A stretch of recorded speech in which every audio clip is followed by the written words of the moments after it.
Naglabas ng pahayag si Jackie Forster upang ipagtanggol ang kanyang anak na si Kobe Paras na ngayoy pinupukol ng mga aligasyon ng panluloko matapos ang paghihiwalay nila ng aktres na si Kylin Alcantara. Sa isang halos 15 minutong video, binigyang diin ni Jackie na walang naganap na cheating dahil matagal nang hiwalay si Kobe bago pa man lumabas ang mga isyu. Sa naturang video kung saan isa-isang inilahad ni Jackie ang mga kaganapan sa relasyon ni na Kobe at Kylin habang binabasa ang isang pahayag mula sa kanyang notebook. Inilarawan niya ang relasyon ng dalawa bilang toxic at sinabi niyang ramdam ni Kobe na siya ay nakakulong sa isang hindi na maayos na pagsasama. Bukod pa rito, ibinunyag din ni Jackie na umano'y nakaranas ng physical na pananakit si Kobe mula kay Kylin at ikinuwento rin niyang minamaliit di umano si Kobe ng mga magulang ng aktres.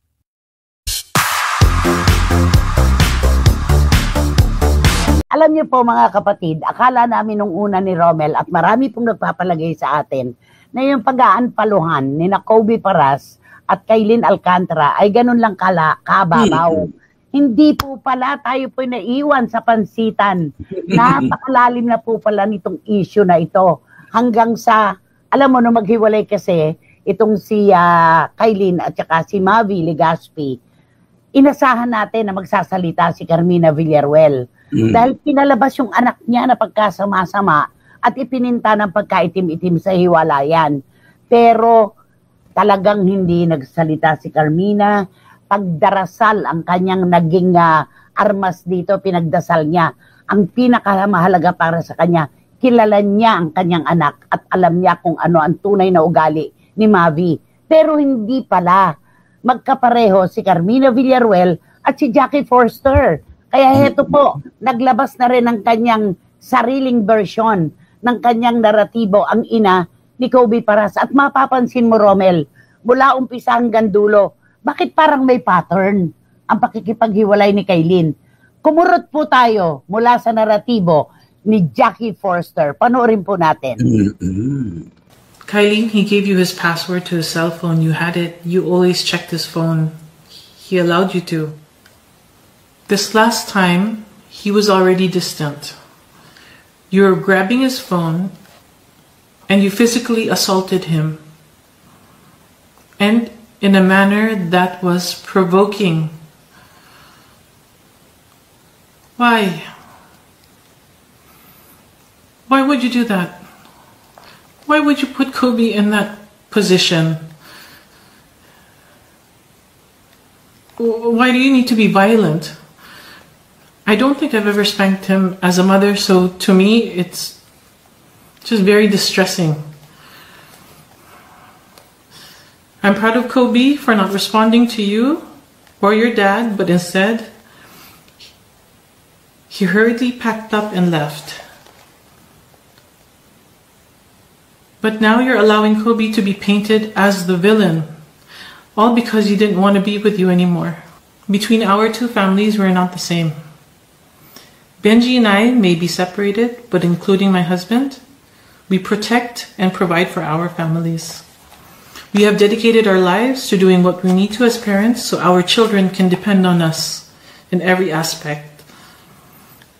I've dedicated the last 20 years of my life to bettering myself for my children's sake.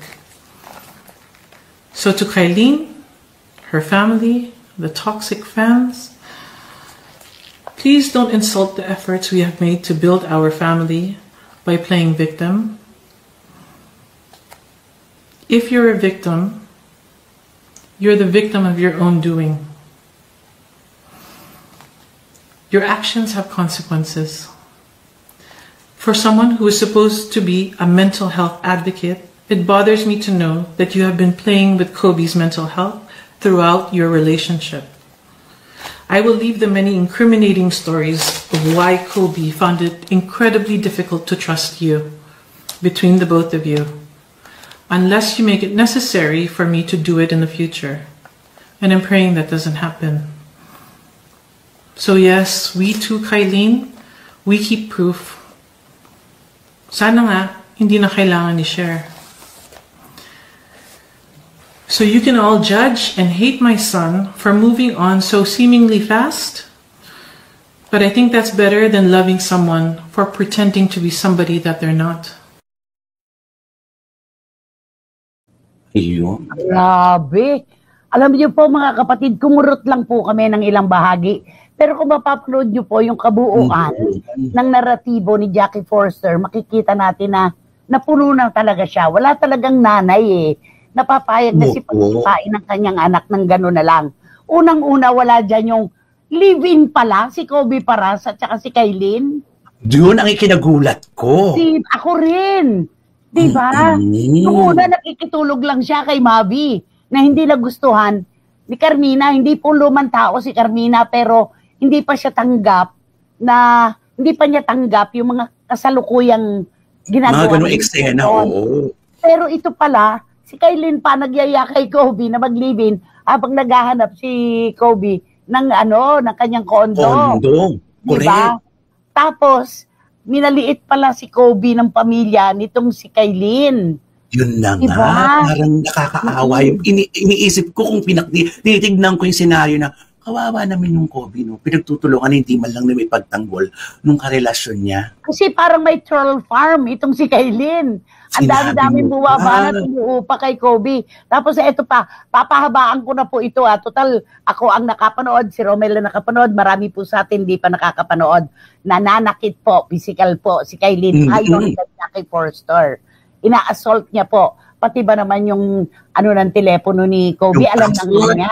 Yan na, oo. Pero kung hablutin at kung sinasaktan po niya. Nagpaprovok talaga siya. Buti na lang. May ganyan ding issue na sinasaktan niya si Mavi. Si Miguel Tan Felix, di ba? May ganyan ding issue.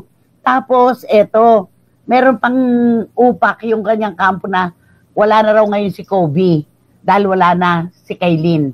Anong dahil sabi lang ni daw. Sorry. Kapapanganak pa lang ni Kobe. Cover na siya ng mga magazines, di ba? Dumating sa puntong ganun, di ba? Kasi Kobe may sarili siyang molde. Magaling na basketball player, di ba? Talagang meron siyang sariling mundo kung saan siya ay sikat na sikat at gusto ng publiko. Yun ang dun eh. Tapos, yung palang kumpanya, ang GMA7, humingi ng ceasefire kaila Jackie para siguro wag masyadong malabas yung mga kwento tungkol kay Kailin. Pero kung matatandaan mo, noong sila ni Mavi ay nagkaroon ng problema, pinagharap din sila. At ang pangako, walang magsasalita para wala ng issue. Pero anong ginawa ni Kailin? I'm not bothered. I know my truth and my truth is the truth. Yung mga ganun-ganon, di ba? Oo. Ang nakakaloka, di ba? Nag-uusap naman sila at maayos na nag-uusap sila si Jackie at saka to si Kailin. Tapos nga si Kailin napabalikin sa kanya. Di ba? Dito sa interview at dito sa kanyang naratibo. Nakikiusap nga na, sige, hindi na siya sasalita. Okay, sabi ni Jackie, I'll try to call Kobe. I'll wait for his decision. Ayaw na talaga eh. Kaya ang sabi ni Jackie, mas gusto na niya na makapag-move on si Kobe kesa sa manatili sa isang babae na nagpapakilalang siya pero hindi pala yun ang tunay na siya. Di ba? Oo. At saka yung dialogue ni Jackie na now she's the real you. Di ba? Yung mga ganyan. Talagang hindi man nagsalita si Carmina Villaruel, ang pamilya ni Miguel Tan Felix. Darating at darating po ang araw na may isang tatayo kahit mag-isa lang siya, para patunayan na ito ang nangyari. Hindi pa po natin naririnig ang naratibo naman ni Kailin Alcantara at ng kanyang pamilya.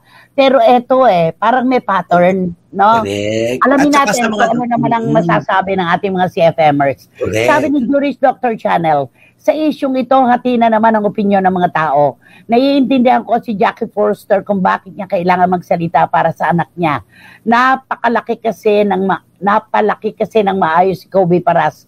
Kaya true gentleman at di mo makikita na tama ang pagpapalaki sa kanya. Sa kabilang banda, may mga bagong sibol dyan na akala nila they can get away with anything. Nagkamali itong si Kailin. Dahil nakalimutan yata niya na may nanay si Kobe na hindi papayag na basta-basta siyang baligtarin.